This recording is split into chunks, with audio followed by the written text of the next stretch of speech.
Hello folks and welcome to today's Tippcast with myself, Shane Stapleton, and as always with the head of sport in the Nina Guardian, Shane Brophy. We're going to have Niall O'Meara of Kiladangan and formerly of Tipperary on the show a little bit later on, but there's so much going on this weekend in Tipperary GAA and has done in the past weekend, Shane. It's not as if that the county and the county championships have closed down and everything else has with it.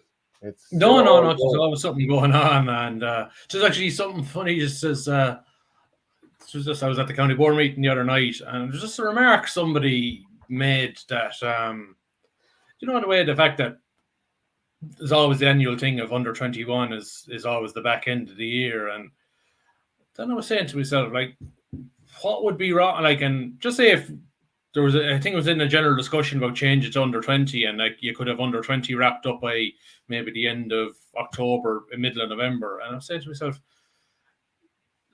what would actually be wrong if we had maybe a 6-week period where there was nothing and like that everybody could switch off? Like, I think there's a sort of a paranoia in the GA where there has to be something going on.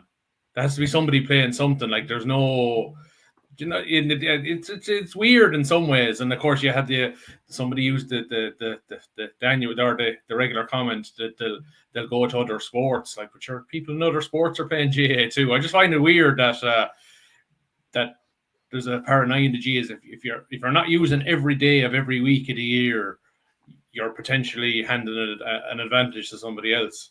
It's as if they're terrified of a closed season. I'd say I always liked when I was younger that, playing soccer in the winter, because you weren't taking it quite as seriously. You were able to go out and enjoy yourself, and then you build up to get back into hurling or whatever thereafter. So, but like, there's a lot of young lads at the moment. They're playing college, they're playing under 21 locally or under 20, under 19, and it's actually, I'd say some lads are getting burnt out at the moment, and they will in the next couple of months, because you'll have lads called up to county senior panels. You'll have some lads playing dual. You'll have, just across the board doing a huge amount of stuff. So it's a bit of a shame in a way, especially, I'd say a lot of young lads end up walking. Some young lads at this age aren't getting enough games, and some are getting too many, and the balance isn't right, and you end up losing players. You could lose the good ones, like, because I remember hearing Michael Martin Quinlivan on the radio on Monday. He was talking about Seamus Kennedy and the fact that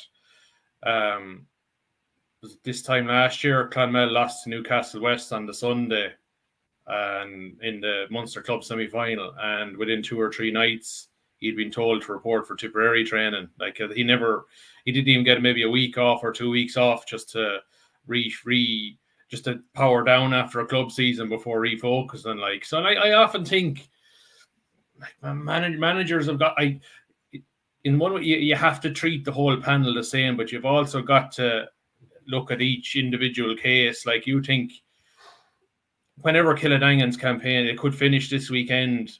I think the last thing, maybe even the newbies, they probably need a week, or maybe they don't need to go in on the 24th. Maybe they could be left an extra week just to power down. Like, even 1 week where you don't have to think about hurling could do an awful lot for a guy's outlook, if you know what I mean. And in terms of the county board meeting you were at and the structures, they're going to remain unchanged for 2024. We see a lot of other counties, for example, Offaly only out the road, they've gone back to the even age grade by 1 vote. So, and some other counties are doing this, but Tip have stayed fast.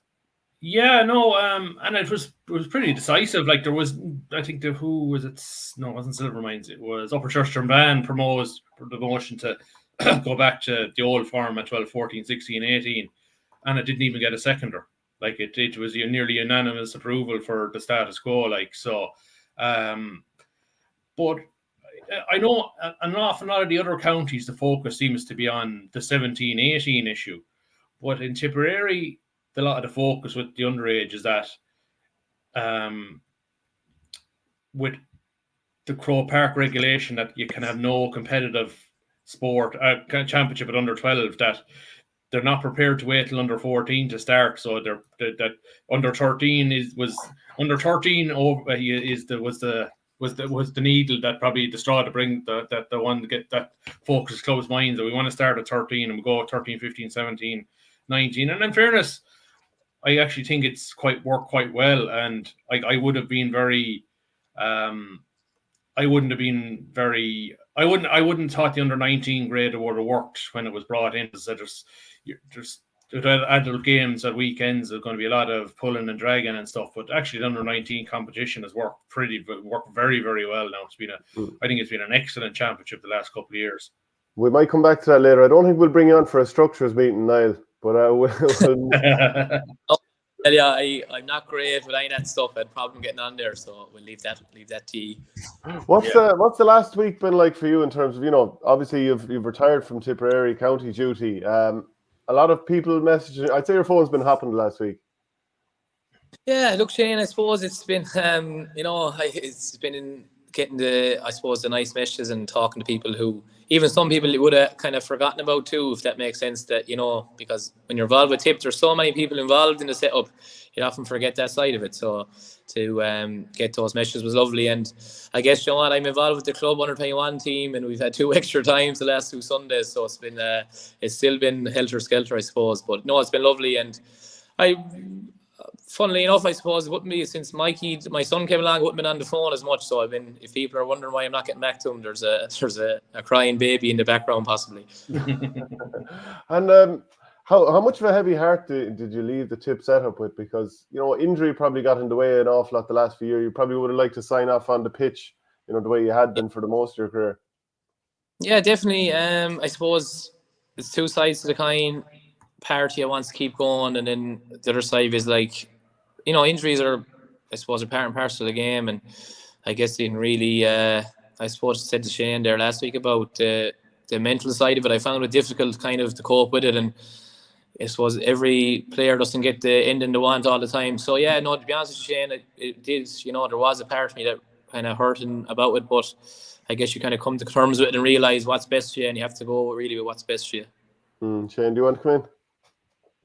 Yeah, no, I spoke to Niall last week, I suppose, about his career and stuff like that. And I suppose you did say that family was a good chunk of the reason. And then I suppose the injury situation over the last few years, you were very, very unlucky. I'd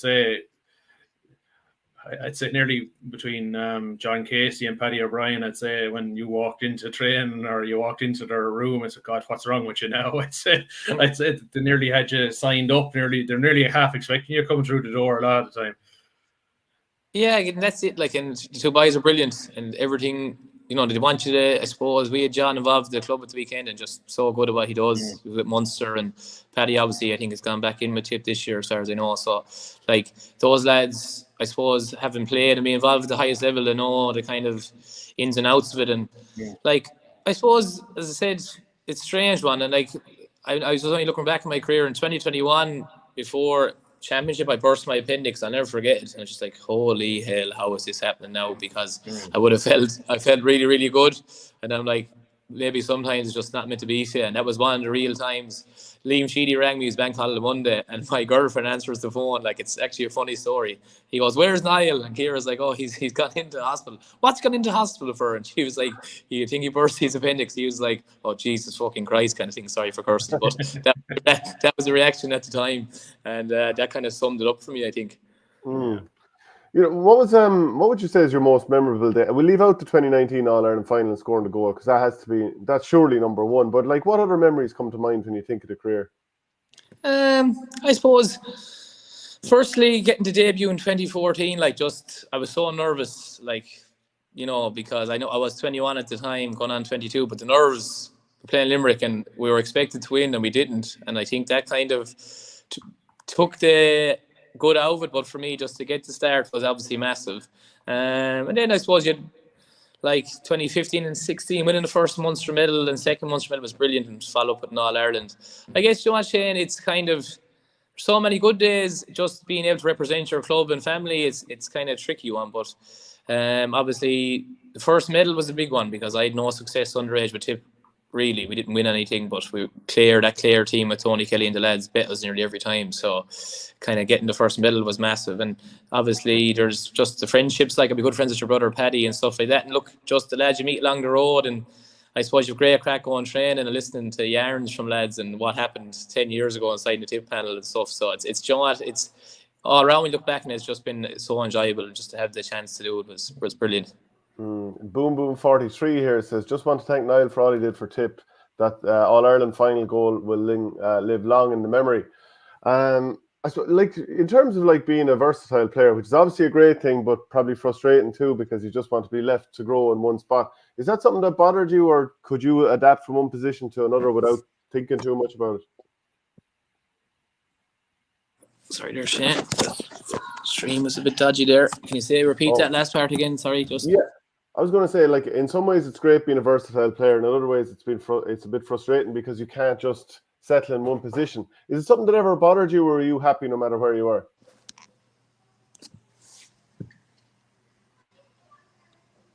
Do we drop you again now? I did. I think it's the you hear me now? Yeah, I can hear you, Shane. Yeah. Yeah, he was just asking about your versatility and whether it was something that frustrated you in terms of not being able to settle in one position. Yeah, possibly. Look, I suppose it gives you the opportunity to play in more positions than that. But I think definitely there is intercounty is probably more specific, and I suppose where you want to play, because like I think back to other lads, like I suppose I mentioned Mikey Breen last week, and even Callan played on the half forward line, went in full forward, and kind of made his home there. And I suppose there's different things like that. And I do, from my own side of it, Shane, I do think probably playing centre back for Kiladangan could have been a bit of a hindrance, but same time, I suppose you do what's best for the managers. But yeah, definitely maybe having a set position would have been more, I suppose, you look at all the top lads at the top of their game, they kind of play in the same position all the time, and that's kind of one thing maybe that came against me. Yeah, but look, at the same time, as I said, yeah, maybe it's a good sign that I was probably able to play in a few positions too. So there's probably pros and cons to both of them. Is there any I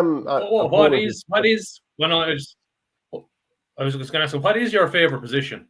Do you know what? Wing forward. Or your preferred position? Yeah, half forward line, wing or half forward, centre forward. Just for what would you call it? It's just there's a buzz in the forward line, and I like. It's always like you're probably marking one of the best hurlers on the other team too. It's always a good challenge, and I suppose I really like it up there. And from a young age, I was always in the forwards, and then under 21 one year for Kiladangan, just put me in the backs, and that was kind of it, and just went from there. So so that's the hint to the next Kiladangan manager, or to put me in the forwards next year. I don't know who it's going to be yet, but see what happens. I'm getting old now too, Shane. The legs might not be able to track the younger fellas. No, you're plenty of life in the dog yet, like, so. Yeah. We want to get the Lura lads to be chasing around the field for a bit of next year anyway. So. It's good to see, Shane must be cut off for a bit. So. No, I'm okay again. Sorry. Okay again. I just had to fix the light in there. We had a bit of sun coming in the window. But yeah, just back to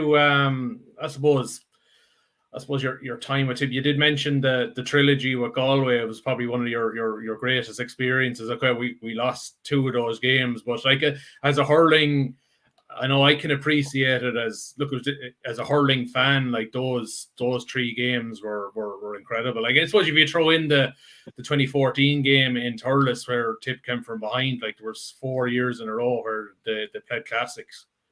Yeah, 100%. And Galway at the time, obviously, like with Joe up on the forward line, and they kind of won that 21 All Ireland. I think it was 2011, and they got a good kick off that. And I suppose, like being from North Tip, and yourself, Shane, we're very close to obviously the Galway border, and there'd be a bit of edge there. So, in fairness, either team, I suppose, at the time nearly felt to get over each other, just the way we drew each other. And all teams got to the final, obviously, after, and they won one and we won one. And I suppose Kilkenny were always in the way at that time, but they were brilliant games, and just the intensity. I always remember the intensity of it, because Eamon was coming down from Galway being like, they have no fear of E, and they're coming, like we really set the tone for it. And I guess the games obviously matched up to the kind of atmosphere and build up to it. And I suppose I always remember Bubbles' goals in 16 as well. I don't think that finish was, not many lads could do that finish.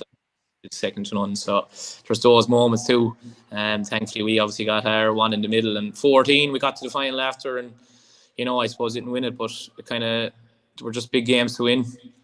Do you remember back in there were brilliant games? Like you had the Pádraig Maher hit in on Joe Canning in 16, and I think the Gerard McInerney returned it to Pádraig Maher in 17.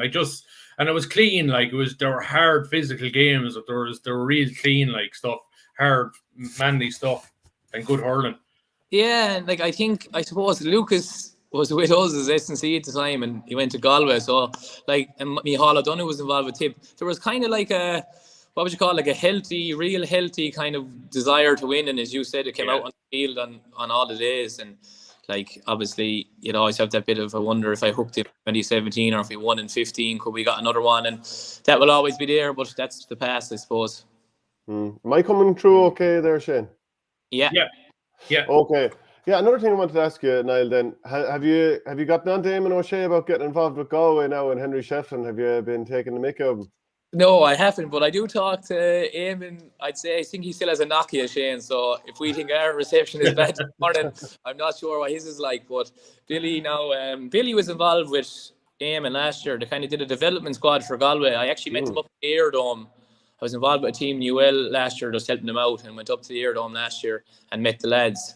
And kind of from there, Eamon's such a big hurling man. It doesn't actually surprise me he's gone in. I do think he was with Kiladangan in 18 and 19, and he just loves it. Like, and I think he's retired from his post in NUIG now. So it doesn't surprise me he's gone in, because the one thing I'll say about it is he does bring up your hurling level, and maybe that's what Henry's looking for, to get Galway probably, to where he wants him to get to.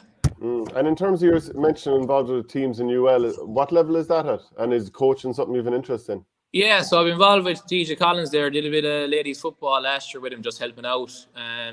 And yeah, I love it. Kind of involved again this year with him, and really enjoy the coaching side of it. And obviously with Kiladangan under 21s there, it's just to get exposure to it. I suppose in fairness to UL, they have top class really everything. I know Liam Sheedy was head of kind of sports performance in there a few years ago, and Gary Ryan is in there as well. So a few of the lads that were involved with Tip are in there. So there's good people there. I think Anthony Nash is on the Fitzgibbon Cup coaching team and stuff. So it's a good reputation for sport. And yeah, I would like to get involved in coaching down the line if potentially came up. River Power asks here, who's the best player you played with and against? Best player I played with, just for consistency, you have to go with Shamie Callan. Him, just because playing in the forwards with him, you just see what he could do. Paddy's obviously a very close second, but he's down the other end of the field, and I suppose it's just seeing what Shamie could do for so long with Tip. And Shamie was such a good, I think people wouldn't understand this, but he was so good off the field, inside of training, giving you advice and just things like that, like talking about movement. And definitely the best player I played with. And against, I'm sure I'd have to go maybe for probably Kyle Hayes, because I don't think people realise, he's a very good hurler, but he's probably one of the best athletes you'd ever see, like, at playing the game. And so a couple of times we come up against them, it's like running into a brick wall, and I suppose he's there. And Limerick, I've obviously backed it up with 4 All-Irelands, 5 All-Irelands now in 6 years. And in terms of Limerick, is it something that you think Tip can put it up to Limerick again very soon, maybe even overcome? I know there wasn't that much in it last year, or even the year before. Like, how far away are Tip, do you feel? I don't think, look, last year's obviously shows you that if we're performing, we can be thereabouts. 2021, obviously, first half, Munster final, I just think that if Tip can get it right, they'll be close. They can beat anybody, and that's the probably thing. Just getting that consistency over 70 minutes is probably something. I know you do probably a lot more analysis than me, but it's probably something that we've kind of struggled with over the past couple of years. So if they can get that consistent performance, and even if we do have a bit of a what would you call it, a bad patch, that is not detrimental to the result. But looking at it last year, definitely felt physically, we definitely improved, and we were thereabouts, got the draw obviously, and things didn't go as well after that. But that should give the boys a bit of realization that it's there for them if we can just keep it going for 70 plus. How different is it playing against Limerick versus other teams? Like you kind of mentioned Kyle Hayes, and I'm just wondering, is that a microcosm of basically playing them entirely? No, I think it's structure. They're so good at the structure, and like, I'd imagine, I heard good things about Paul Knurk, and obviously he's brilliant, but like, their structure seems, even if, think back to 21 Munster final, they didn't change what they were doing. They might have made 1 or 2 tweaks, but, Shane, I'd say they're very much, they play 2 inside and Peter Casey around. They just really trust what to do, and, you think back to all the great teams, Dublin football, they obviously had a structure that really worked for them. So, yeah, I think it's more of the personnel, obviously, because Cottle O'Neill fits in, the lads to come in different places, and it doesn't seem to affect them. So that's probably the hallmark of a team that's really tactically aware of what they're doing. And in terms of Liam Cahill, his first year, what do you feel he brought to the setup? Because, things did seem to take a turn for the positive. Yeah, Liam is very honest. He brought in lads with him and they demanded high standards of fitness and obviously hurling. And I suppose he has a good energy about him. And I think that, he'll tell you exactly what you're doing right or wrong. And I suppose in the current era, maybe we're not as good as receiving maybe a straight talk. And if that's what you want to say, it's a bit more PG. But Liam definitely brought the element of, this is what we want to do. This is what I want you to do. And I have no doubt that Tip will improve again on the back of this year. I think there's a few lads coming back in again after injuries, and so there's definitely a good push in him, and I suppose we'll hopefully see it in the league coming out again. I think it does, from my own experience, it does take a year or two to bed into the senior team, and even as a manager, I'm sure Liam has found out a lot about different lads and different things, because seniors different to underage hurling.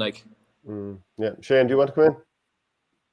Yeah, I know Niall has to go in a few minutes, so I was just going to ask him about, I suppose, Kiladangan are out this weekend, and I suppose it brings up memories of your campaign last year, and I suppose winning that county and having to turn it around into Munster, and I suppose you didn't get a chance, but I suppose, or probably a proper chance to get ready for Ballygunner. But what do you feel about of Kiladangan's chances at the weekend? Look, I was asked about the other day. I actually watched Clonlara in the quarter final against Rogue, and I saw them in the final against Crusheen.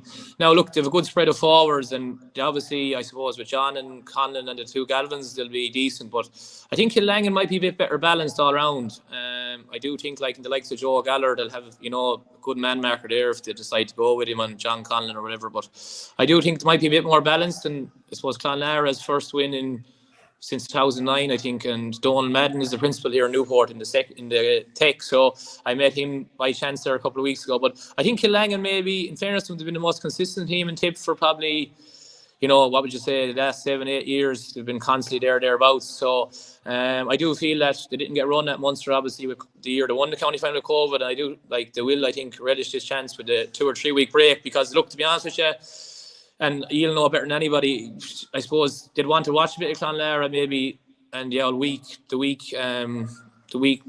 had last year, we went down to play Ballygunner, and even we warmed up in Mount Sion, and we weren't really aware of any of this until maybe Friday, Sunday, and I suppose mentally it was hard to kind of come to terms with. But I think Kiladangan, with Dara involved, obviously, and the lads, they're very, very knowledgeable guys, and I do think they'll be well prepared for this weekend. The other semi-final will probably be a cracker too. So, if they get over on Sunday, you just never know what would happen for them in the final. So I think they have a really good chance. And I think Tip hurling, similar to Bursatility in say 19, probably needs a kick maybe at club level, because the perception out there maybe is it's not as a high standard as people think, and if Kiladangan got results weekend, they'll probably give it a lift.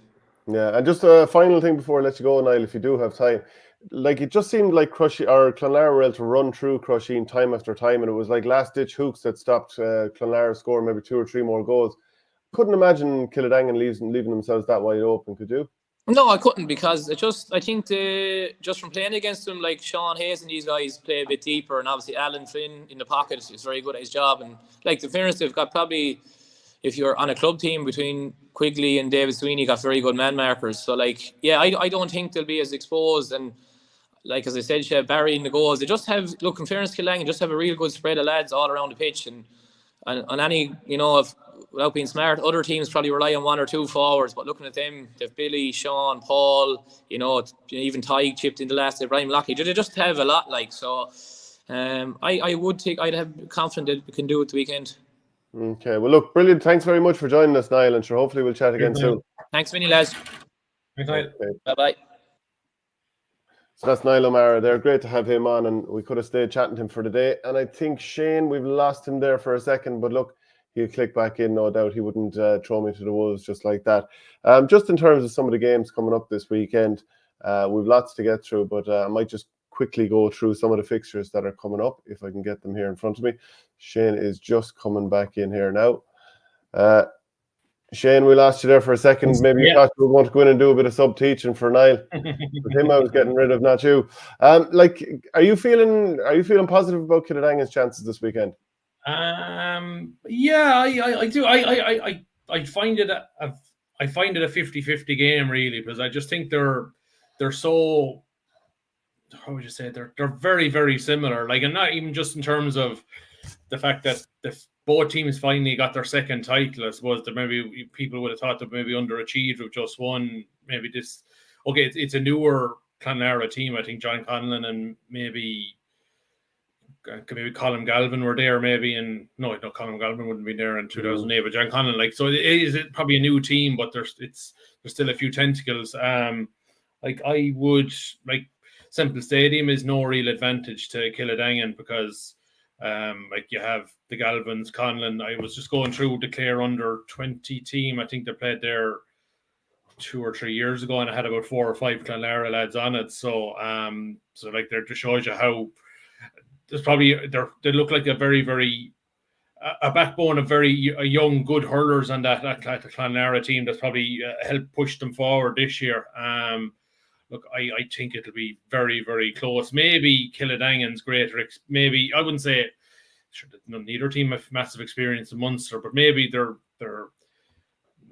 age profile slightly. There's a lot of guys maybe in around that mid to late 20s that will know how to get it over line. I find this very, very tight to call. I think this is very. They're two very, very even teams as far as I can see. Yeah, and I'm looking at the full forward line of Clonlara. Michael O'Loughlin, I can see him being picked up by possibly Fergal Hayes. He got a couple of goals in the county final as well. I'd say Hayes could do a good job sticking to him. Ian Galvin, you'd imagine that would be James Quigley picking him up, and that's going to be a serious test for Quigley. If he comes up, if he can break even on that, I think that would go a huge way towards Kiladangan winning this game. You think someone else might pick him up, maybe? Well, I'd say if Ian Galvin plays inside, I would have thought David Sweeney would pick him up more than Quigley. But Sweeney is the man marker. Sweeney definitely tends to go on the team's most dangerous forward. Yeah, I know, but like, there's a bit of physical power to, and I'm not saying that Sweeney isn't strong. He clearly is, but I just think, like, county man versus county man. I know Quigley isn't in there at the moment in terms of the county, but he just has that county experience. Probably used to marking serious quality forward the last number of years of training. I would have thought Diarmuid Stritch might be then picked up by David Sweeney, but look, I mightn't be 100% right. That'd just be my thought on it.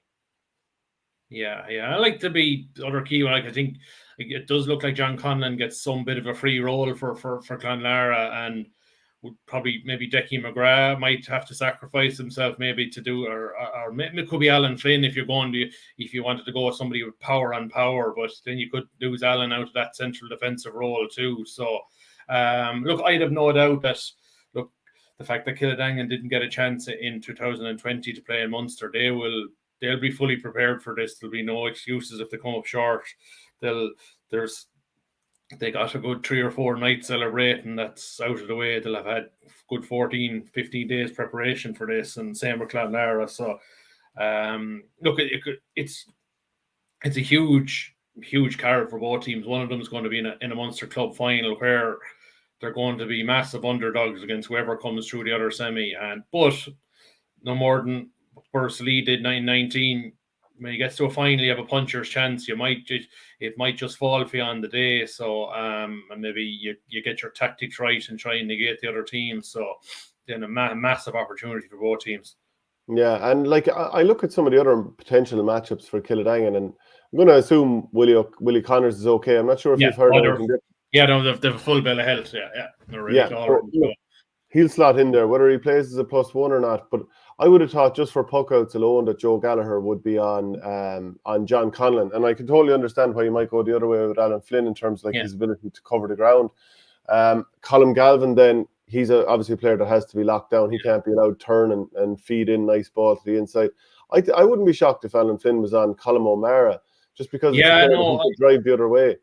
Yeah, absolutely, because I would be familiar with Clonlara. I suppose when Nora played them in a challenge match about 2 months ago, I think, in Roscrea. I think between the end of the group stage and the knockouts, and like I thought Niall O'Meara was one of their better players now, that they're really athletic guy, strong under the dropping ball. Like, so like he's probably one of those players that's probably knocking on the door maybe for a Clare call up, I would have thought. Like, so and one of those guys, if Kiladangan are prepared, he could be one of those maybe unheralded names that could be the difference at the weekend. So yeah, no, I wouldn't be surprised if what you suggest maybe is what Kiladangan might do. But Kiladangan, I don't think they're going to get.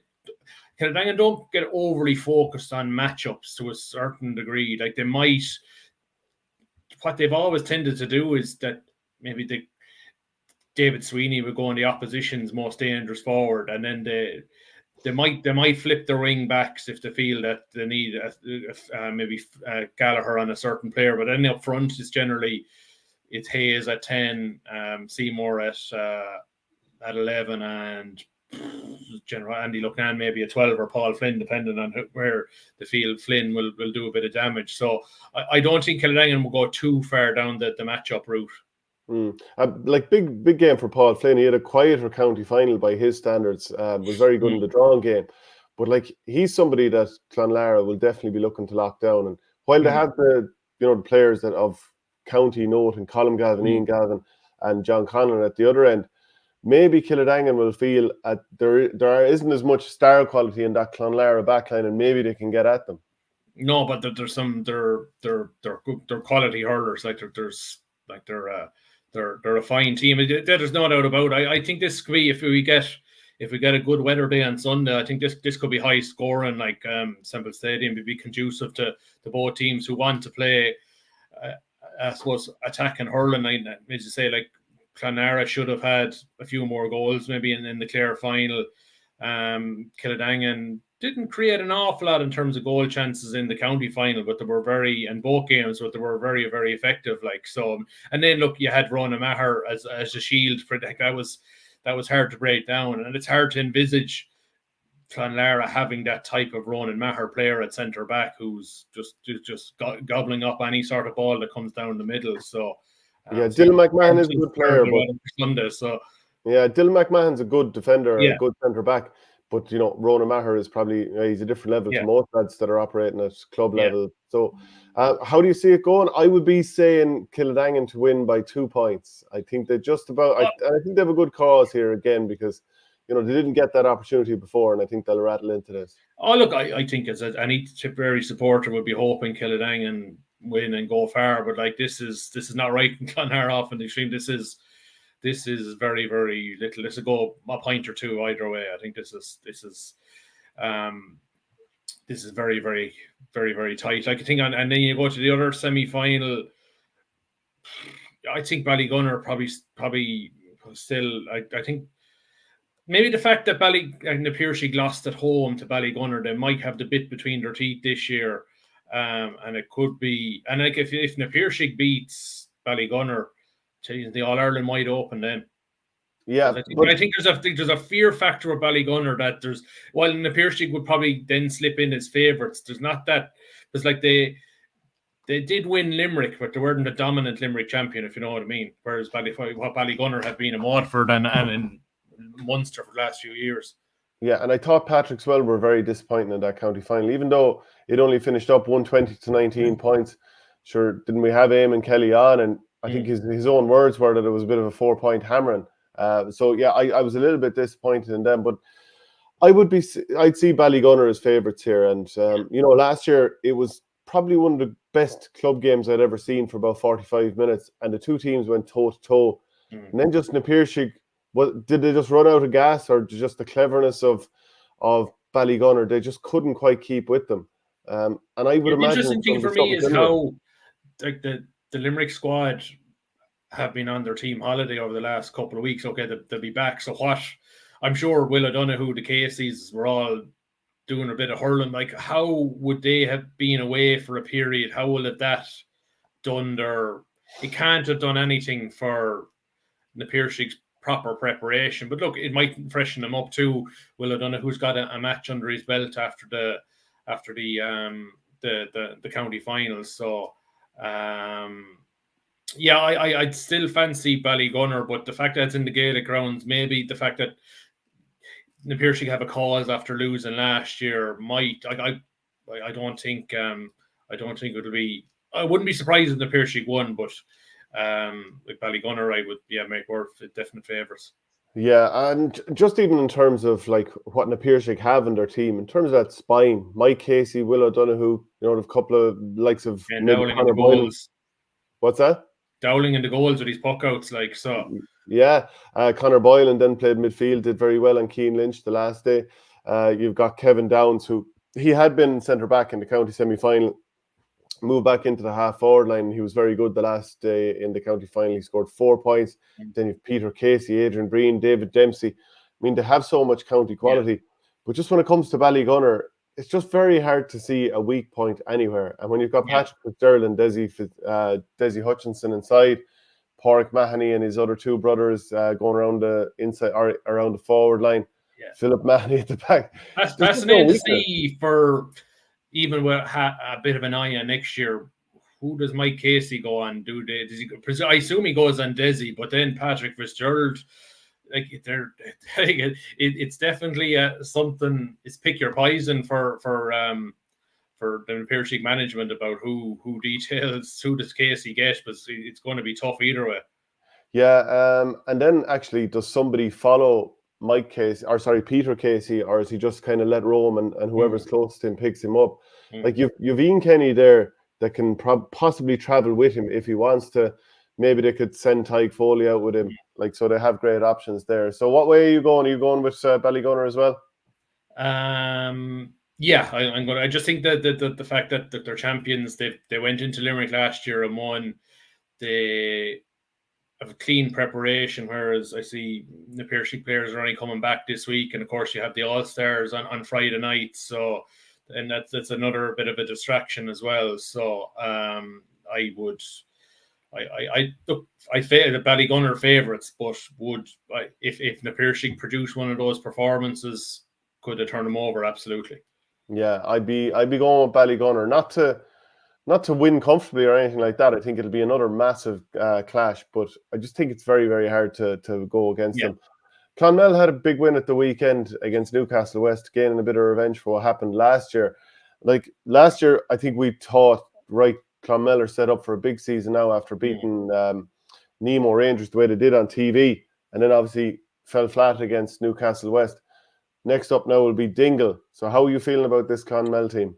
I suppose last weekend was a case of, after the scar of losing to Newcastle West last year, I think there was definitely, while there were definitely forewarned and stuff, there was also an element of trepidation that you don't want to lose again to them, and definitely was a very cautious game for a lot of it. Low scoring, but I suppose Clonmel got 2 fantastic goals to win the game. I suppose Newcastle West, one of those teams that they set up a lot like the Limerick team. They defend in numbers and they wait for you to make a mistake and then they'll hit you on the counter attack. So you've got to be patient, and I suppose Clonmel were. Whereas I think going into play at Dingle, you'd have to think that a Kerry team will play a lot more attacking football, and I actually think that will play into Clonmel's hands, because they will, as we saw in Tip, they like to. If you give these guys space, they'll go to town in you, like the big scores that ran up in Tip, like so. Like Roberto Guinness, different kettle of fish. But if Dingle play more attacking football, that means there's more space at the other end of the field if Clonmel go on the attack. And we saw Clonmel against Nemo last year. When it's an open attacking game, Clonmel can play with anyone. So, it's big game. Like I'd have to think that the winner of that game will be favourites to win it out, as like Castlehaven. I'm not sure if Cork club football is as strong as it used to be. So, you wouldn't discount Castlehaven, assuming they come over Rathcormac in the other semi-final. But it's a big opportunity for Clonmel to if they get over Dingle and get to they have the talent pool to go. They definitely they have it. They're a lot like I mentioned this Kiladangan. One Munster club with all that talent wouldn't be great if they won a second one this year. To be huge for them. So But like I hope I was trying to think that weekend. I definitely think it's a game. TG Carr, I hope they pick it up for live coverage. It was like this could be a really good, attractive game of football where we saw a lot of turgid football last weekend. Yeah, we sure did. Yeah, it's 5 weeks now since Dingle have played a game. It'll be 6 by the time the match happens, and go back probably a further week since they've actually won a game, which was their quarter-final. People will know that they won the club championship in Kerry, but they didn't win the county championship. But as the club winners, when a divisional team wins, they then are put forward for Munster. And to be fair to I'm not sure whether the West Kerry Championship has been going on in the last few weeks. Maybe they've played a game or two, but it's you know, they're going to be a good team. No, there's no bad Kerry club team, but I do think that the fact that Dingle will probably and they're a very direct team. They like to get the ball in early and long. Which probably would lend itself to go football, and like Clonmel of athletes, and they can guys that can score. And look, you have like River Power, like Jesus, like Seamus Kennedy is. I think if you put Seamus Kennedy would get into any intercounty football team. He's just a Rolls Royce of a defender. Like if he does mark Paul Geaney, I think that will be the decisive matchup on Sunday week. Yeah, and just again about the Cork teams, like Finbar's only won the Munster Championship a couple of years ago, and Nemo won the one before that, before COVID. So like the Cork teams should be strong, assuming that Castle. Maybe I was probably a bit too flippant there. It was like, and then it took them extra time to beat Cratloe, but the Clare champions are always good. You go back to Doonbeg and Kilmurray of Brecon, like, and Eero again. It's like they've always been competitive. So look, assuming that they will get over at Gormac, and look, if it's a Dingle final with them or commercials, it'll be a good contest. Yeah, and I suppose, look, Sean O'Connor got a goal there at the weekend. Peter McGarry, he got a goal also. So, you know, Jack Hendy back from injury was big too. Like, so. What's that? Jack Hendy being back from injury as well was massive. So.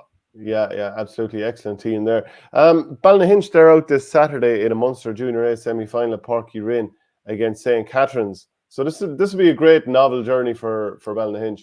Yeah, they were in it 20 years ago. They were beaten by Ballinhassig, I think, in a semi-final. Yeah, it is. It's a strange one because like neither team are the county champions of their respective competitions. Like St. Catherine's lost the Cork final to Aaron's Own. I think that was.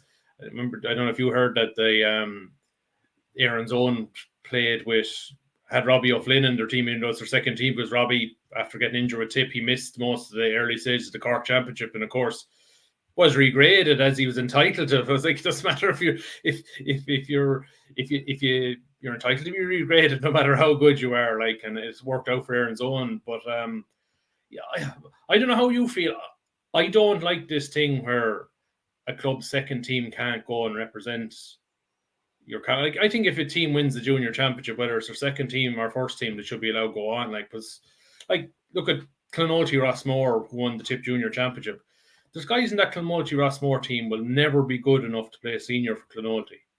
So why deny them the honour of going out and playing, of representing their club in Munster? Like, and then I know the thing is trying to that clubs could abuse the grading process and maybe play first grade players under second to hold them back, but I can't see that happening in a lot of clubs. I really can't, because you're effectively relegated. If you have a senior team and you hold half your good lads back, you're going to get relegated from senior, like, so, and then you'll be an intermediate club. So I prefer, if you're going to do it, let the champions through, regardless of whether they're a first team or a second team. Yeah, I'm a bit torn on this one, because you do have some clubs that have like 6 adult hurling teams, like some teams in Dublin. And, you know, if you're from a big urban area, you have a massive amount of players. Yeah. So if you're a tiny little club and you're barely, you know, getting your 15 or 20 togged out, what chance do you ever have to progress? And I know you don't just kind of try and give the small clubs an old boost and put them through and give them a purple medal and say, you know, well done, lads, or a purple ribbon, I should say.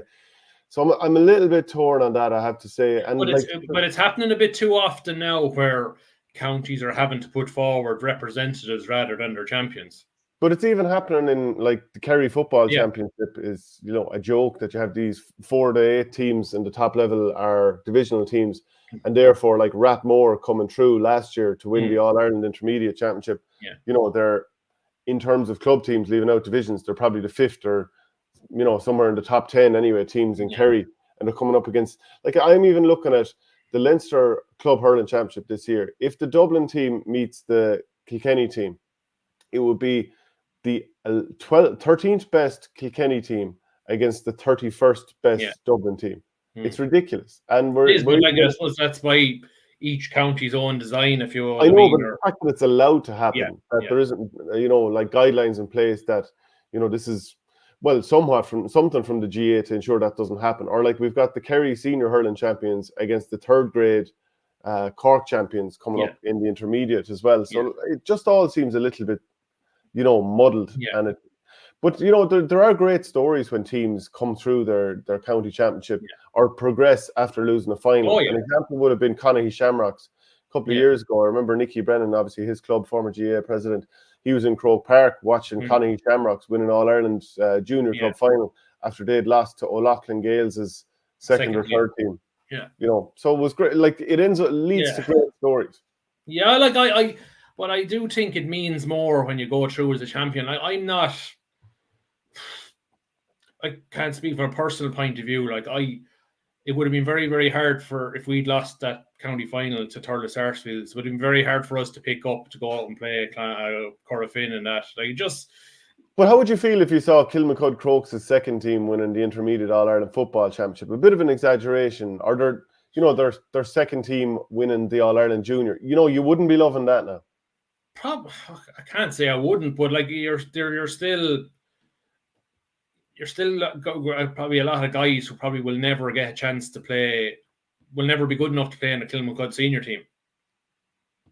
Yeah, I know, but then there's guys that are great players and it's not going to change. Like I suppose from a Tipperary point of view, the easiest solution would be to let the third tier champions up, and like you're more, and you rarely probably have a second team winning that. Like if Ballinahinch were in it, but that will need. Like I don't like this thing. You have to have junior in the title of your championship. Like each province has their own regulation of what team you can or how you can name your championship. It's rubbish. Like it should be the same across the board in the 4 provinces instead of. You have one province that you have to have the name junior in your title to be a designated junior. Whereas you go to Leinster, the senior B champions can go into the intermediate, but if you're senior B in Munster or in Galway, you can't go through because you have the word senior in your title. Which is nonsense.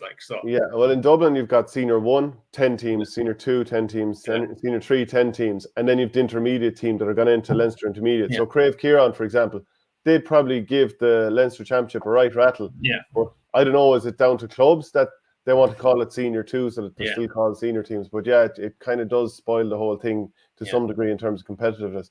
What about Ross Gray's under-21s winning the North title there? Big win. Great for them now. Beat Tuamibara by 5 points on Sunday, 120 to 213. Now, this is a Ross Gray team that I suppose we're very strong up along. Probably lost the minor final to Ballinahinch a couple of years, but I suppose they wouldn't have had an awful lot of guys to that would have been on their senior team, maybe the likes of Luke Ceci and Connor Dooley. So like you have a lot of guys, maybe they could potentially go on to improve their senior team. Like so, great for them. And I just think it's been a very, very. I'm just thinking very, very. In terms of North champions, like there's a lot of clubs after winning things this year. Like you have. In terms of divisional titles, if Nina won the senior, Laura Premier Intermediate, Moneygall, Ballinahinch, Junior A, Knoxie, Junior B, Silvermine. Like every club seems to have won something. Ballina at under 21 football, Toom at under 19 hurling. Like so, in fairness, there's been a great spread of champions and of course Kiladangan win the county senior. There's been great spread at Shannon Rovers winning the Junior B football last weekend in the county. So there's been a great spread of titles this year, which is nice. Like you think most clubs have got a chance to celebrate something, which is nice in one way, rather than one club dominating a lot of competitions. Yeah, and then of course, glory for Nina CBS, first Dean Ryan Cup, Munster under 17 A, like brilliant to get that victory. Yeah, I watched a lot of this game last Friday. God, you said it was at half time, 5 points down to Flannans. Okay, they played into the breeze, and God, they're a long way back. Flannans will probably be cute enough maybe to see this one out, but God, they were out. They were excellent, and I'd say only for the Flannans goalie, like they would have won by maybe 6 or 9 points. He pulled off a couple of brilliant saves, but really nice team. And I suppose the great hope would be that like Nina have never won a Harty, and like they have an opportunity maybe over the next 2 or 3 years if they keep this group of players together. And like they have a very good Harty team this year, like with Darren McCarthy leading the way. So they're through to the knockout stages of that. So look, there's a lot of good work going on in Nina CBS, and interestingly, like a lot of young people in the management team. And I suppose interestingly, Miriam Campion, the Tipperary Camogie player, is a joint managership with Philip Hickey and Mike Goff, he's from Smith O'Brien's and Clare. He's only about 23, 24, very young guy who's a former Clare under 20. So, and of course, I just the Dean Ryan management team also had the likes of Darren McCarthy and Zach Keller, who will be off their Harty team as part of their management. So, I love that way they're sort of bringing in a few of the Harty players to sort of give them experience of what management is like and a bit of encouragement and getting it. I suppose I like the way they're going about it. Like, so great to finally win a Dean Ryan. Like, it's very prestigious, and as well as the Harty. And just, I know we'll lead on to the Harty today, like big final round of group games and the Harty going on today. Like, I think Nina and Turles are already qualified, but you have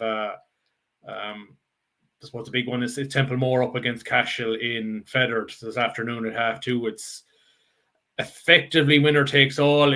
If there was a narrow win for Cashel, both teams could qualify and score difference. So, but I think the margins are very slim. So you're going to be looking, if one team wins by 2 or 3 points, the loser will be going out. Like, so like that's to be good. And Carrigan-Shore are playing Hospital. Carrigan-Shore need to win that to get through. So there's potential, if all the results go to plan for that, all 5 tip clubs could get through to the knockouts, or schools could get through to the knockout stages. Would be brilliant. And the tip schools have been doing quite well the last few years, like just getting through to business end. And like, you think that how competitive that Harty Cup is, like, and like 21 schools in it this year. Like, there's so many schools want to get into it, which is brilliant. Like, they really want to test themselves at the top level. Yeah, so some of the players that just back to Nina CBS, Owen Dutton with 2-10, 1-8 from place balls, Owen Grace, like some good players coming through, lads who've shown a lot of promise. Yeah, the mid captain Young Hoolan in the middle of the field. Yeah, there's no doubt about it. Yeah, like you have Moneygall, like there's a great spread of clubs feeding into. Like you have Killarwan, Moneygall, Burgess, Kiladangan, Silver Mines, Ballina. So like you have, I suppose we've no. I suppose you'd see that it's very noticeable there over the last few years that it's gone a lot like maybe Kieran's and CBS. There's a lot of hoovering up of maybe talent. Like if you were serious and maybe trying to make an impression for Tip, maybe under minor or under 21, you have to go to a Harty school maybe to I suppose to get yourself noticed. I know Kieran Foley, the former Tip minor, who'd be from Borris-Kane, is hurling in Nina CBS. You think he would hurl for Borris-Kane, it'd be handier, but you think there's probably a Harty decision. Harry Lucknan of Ross Gray, he's hurling for Turles CBS, like, so, but you think Closh to Fubble, but then Closh to Fubble are, I think they're a C or a D level school, and Borris-Kane the same. So I know I was saying to you off air, it's great to see the likes of St. Joseph's Borris-Lee playing at B level this year, like which is a great standard in its own right. Like, you'd love to see maybe Borris-Kane and Ross Gray and maybe a few more schools pushing up to B level. I know the Abbey CBS are in B level, and they're in Clonlara in football senior A, and they're going great there. Like, so like the more tips, like the school, if you need a strong school set up in any county, like just like that's I always think the schools is I think the schools is a better barometer for an inter-county manager to look at players maybe than club form. Like I think under 21, right? Just think if you were Brendan Cummins, would you learn more from watching club games or watching Harty matches at the moment for next year's under 20s? I think it would be Harty. We'll move on to the Munster club Camogie. So Drummer back there again, up against De La Salle. I'm assuming that that John Milan is still involved. I haven't heard. He was last year. I can't. I'm not sure whether. I assume maybe he would be. Particularly because they only lost an extra time and they were very close, and they have the best player in the country in Beck Carton in their squad, so they're coming up to play Drum this weekend. So you have to think there's a bit of a revenge in their minds. So look, you have Drum looking to defend their Munster title, and like they're with Scariff O'Gonano being knocked out in Clare, I think Sarsfields and Newcastle Western the other semi-finals. So I think it'll be massive. I think if Drum, I think this will be the big one for Drum if they get through. I think they'll be strongly fancy to win the final. And of course, look, they've had bitter disappointments in All-Ireland semi-finals the last few years, so I'm sure they want to get back to at least that level again and maybe get to an All-Ireland. But first things first is take care of De La Salle on Sunday afternoon, so in the Rag at 1:30, I think. And do you feel for Drum, like with all the success they've had locally, that it is time, like it is kind of now or never getting to that stage in terms of an All-Ireland? There's no doubt about it. Look, I think you have Miriam Campion, Niamh Tracy, the McGraths, like you have a group of girls, the Evestons, a group of girls that are in their prime now. It's just like you think the last few years in Tip, Clonlara have been bridging the gap. Is that Clonlara getting better or Drum slightly maybe falling back? It's hard to know. There's no doubt when we saw them play Lockheed last year in the All-Ireland semi that they were a bit short in attack. Like they have to. I think if Drum are going to go for an All-Ireland this year, they have to bring something slightly different in terms of scoring threat, and it'd be interesting to see whether they do something different in Munster this year, or maybe they'll look. I know they have a different manager this year. I'm not sure whether his setup is different from last year's manager, but I do think it was in the Lockheed game. Like they had an inside forward. I can't remember her name. She was Leighton, and she was the difference. It was a McCormack, I think. Sorry, Katrina Dobbin. Sorry, yeah. Whereas there's like Emer McGrath is probably the best forward, but she's not really. She doesn't. She's a big scorer of frees, and she does get the odd goal or two. But she's not. That one of those forwards is going to finish with 3 or 4 points and play. That's the sort of forward I'm not sure Drum have yet. But that's not to say they won't go on and win it either. Especially when you look at Sarsfields and Galway, like they're still probably the team to beat. Like so. Yeah, for sure. Okay, well, I think that's it for the show. Is there anything you want to touch on before we finish up? I just want to look at. We were talking about structures at the start. I don't know. Is there anything you want to throw in there? No, sure. Yes, we said the age grades are pretty much set. So look, just pretty.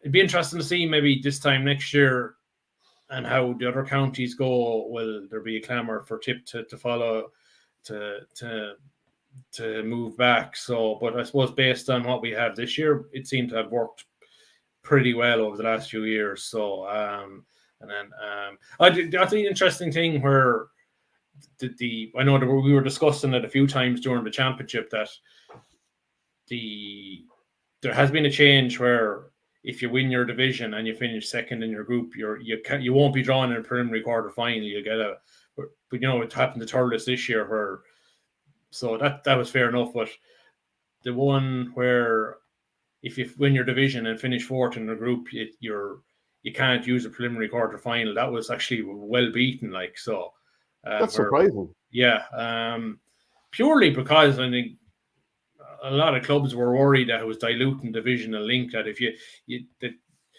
that a smoke screen thing? Was it a lot of counties or a lot of clubs that are in the sort of divisions where it's not quite as tight that voted that? I'd say there was a lot of clubs making sure what happened to Clonlara last year could happen to us. So look, we'll mind our own patch like and stuff. And unsurprisingly, Clonlara were probably the first to for first to keep or first to speak about it and say, look, yeah, it's important that division, winning a division is what would you say? It's a proud moment. It is, but who's stopping it being a proud moment? Like you still get that preliminary quarterfinal if you finish third with that group. It's just you can't come in, fall flat in your face, and expect to be, given an advantage for it. Yeah, it's ridiculous stance. It was it probably won't happen every year, but then if it does, and what happens if should we see what happens in Kilkenny? Sure, Ballyhale don't try a leg in the group stages, but when it gets to knockout, they pull what's to say if Thurles decide we'll win the mid, we lose our 3 matches in the group, and then through the back door win the division. That means all the relegation is held up for maybe 6 or 7 weeks. It's probably going to happen at some stage, and there'll be a clamour to change it then. But the fact that a lot of time wasn't lost this year probably made clubs think, sure, look, it's like everything in probably in Ireland. We'll deal with it when it happens, in worst case scenario, so. And have you seen what they're doing in off-league GA in terms of group stages for the football? Basically, nobody gets knocked out. Yeah. So how did that get through? Yeah, sure. It's this thing of creating extra matches, but it dilutes the championship, as the group matches are effectively, I wouldn't say meaningless. Even when you get to the knockouts. Yeah, it's meaningless. It's I kind of laugh when they say that the Kilkenny Championship and you have all 5, everyone's guaranteed 5 matches, but they're really meaningless, those group matches, because sure, Ballyhale have been in relegation. Is it twice in the last first round of relegation? I think twice in the last 3 years, because they knew they could go through the motions in the 5 matches, finish 5th, and they'd still get to the first round of the county championship, which is where they needed to get ready for, so. Yeah, that awfully thing is 2 groups of 4. Every team qualifies. So yeah, like you said, I couldn't. I hate to see that come in and tip where, even if you had, I know there were some suggestions maybe you have 3 out of the 4 getting through and stuff, but you still have the element that the bottom team would end up in relegation. But I think that you do need an element of every game being important, and I think just tip at that lovely balance at the moment. 3 matches, if you lose your first game, you're under pressure, but if you still win the last 2, you're through. But you're always on edge, Yeah, for sure. Okay, well that's it. The Nina Guardian is in shops now. Shane, we'll be talking again soon. Yeah, talk to you later.